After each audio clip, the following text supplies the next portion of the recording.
Good evening, YouTubers. Rob here.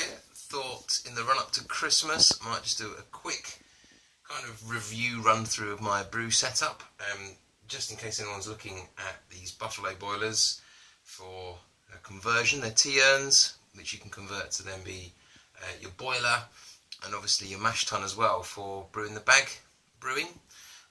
So if you're going to do full 23 litre brew in the bags, you'll need this one, which is the 40 litre, and I've also picked up a cheap 30 litre. It was brand new, it was on eBay, it was going for 50 quid, a couple of towns down from me, so I thought, well, for something that's like that, it's always good to have a spare, but also I wanted to use it for sparging, so just to improve the efficiency.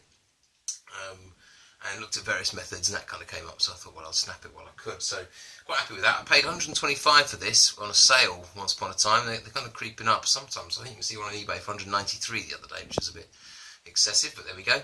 And this one, obviously, I think it's about £70 from Nisbets at the moment, or £68, something like that for the smaller one. But if you want 23 litres of booze, you will lose 5 litres from the boil, so that's 28 litres, plus the grain's normally about 5 kilograms, absorbs about 5 litres of water, plus it displaces more. So if you're wanting to do your actual mash in there, you can't really, it's not big enough.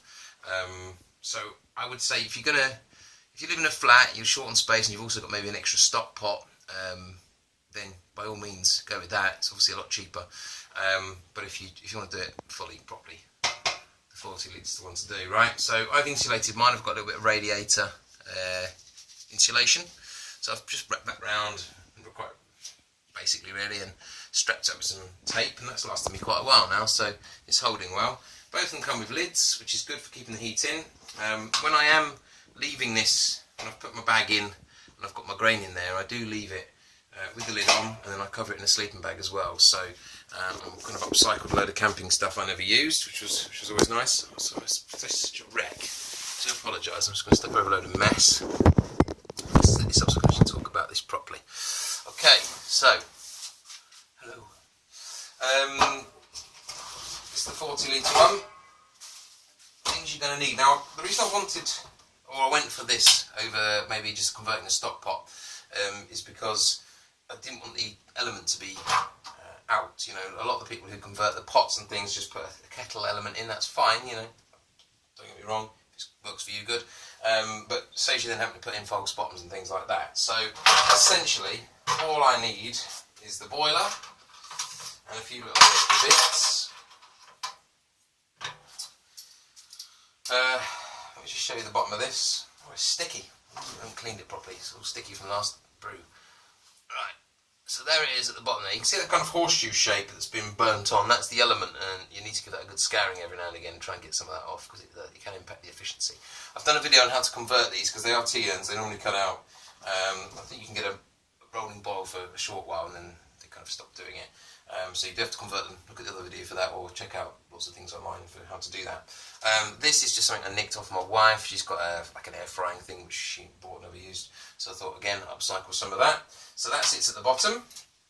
And the reason that's there is to stop the bag, using boiling the bag method, is to stop the bag actually hitting the element. And it doesn't matter how much that rolls around in there or gets displaced. You can see it's always protecting the element. Which means that if I mid mash and I need to increase the temperature a little bit, check it every 20 minutes or so, give it a good scoop about to mix it up, and if I think its temperature drops, I can just crank it up again and it won't boil the nylon bag. So yeah, you need that, and then all I do on top of that, because it sits low enough, is just rest this, connect my bazooka up. That's just the bazooka which I bought. Good invention, whoever made that, well done. And a little tap here. I've put the link in my other video on how to convert these for where you can buy this equipment list. It all came off a chap on a website, so thank you. I went and did that. That's pretty much it. This is the new style one, which I mentioned in the previous video as well. So it's got the fun of the funny little shape here, which I think they used to stop people converting these, but it didn't stop me. You can still use the same parts, so fail on that one, you guys who are fun spoilers. That's that really. So just to explain how it works, you obviously put this in here. That stops all your grain, for those who are new to this completely. And you've got your bag, which then sits in here, and you slowly but surely add your grain, stir it nicely, and you leave it to sit. Get up to, I think it's, what was it? Strike temperature's about 72, maybe a bit higher. Stir it all in. The water level rises fairly high. Don't worry about that. And then when I've finished with that, and it's done it for an hour, I've stirred it a couple of times, I've had the sleeping bag on, I pull the sleeping bag off, and I've now got my wort in there, which is my sugary wort ready.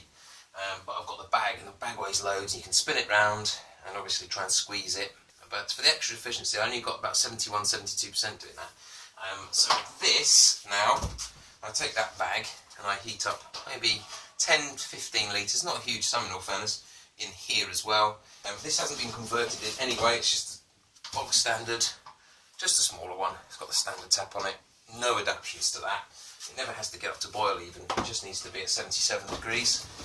So yeah, I just take the bag, dunk it in, 15 minutes, pull it back out, get a sieve, which I've got from IKEA, good old IKEA, this little sieve, plop it on that one or the boiler, and just dump the bag in and it drips out anything extra. Pour what's in here into the boiler. And that is that. So, and that gives me then 65 to 66% efficiency. If I did a double crush of the grain, I'd probably get up towards 80, I'd hope. But 66 is enough, oh sorry, 76, roughly 75, 76 is enough to meet the recipes. So I've got the Greg Hughes book on how to brew, and if it tells you it's going to be 1050 starting, I tend to get 1050. And if it's going to end out at 1010, I end up with 1010. So from that respect, it's good because I've kind of got it to how the book wants it. Whether anyone cares about that, but at least it's consistent. I know what to expect. This is my Nisbets catering. So I've got the boilers from Nisbets, or certainly this main one. I've got also this thing which is called a Vogue stainless steel 12 half litre, whopping big. I mean, that's half a litre, that soup spoon ladle, okay? And I use that when I'm just wanting to give it a good stir and circulate the heat quite a lot, because people go and buy all these pumps and things to recirculate it and all that. Cracking, great, technically brilliant, loving it, guys. Or just do a bit of this every now and again. That's the same kind of thing. Then again, you probably get 80 efficiency, I don't. So no one's right, no one's wrong. You do it in your own way. That's pretty much all, really. I'm not going to harp on anymore, but certainly if you want to get your breweries, you want to go the buffalo route with your stainless steel instead of converting a bucket, and you don't want your heating elements, your kind of actually exposed. These are really good bets. 2,600 watt power on each of them. Not sure if I can run them at the same time with the same plug socket. Probably set fire to the house, so maybe don't do that. But yeah, go for it. Enjoy. I hope this has helped.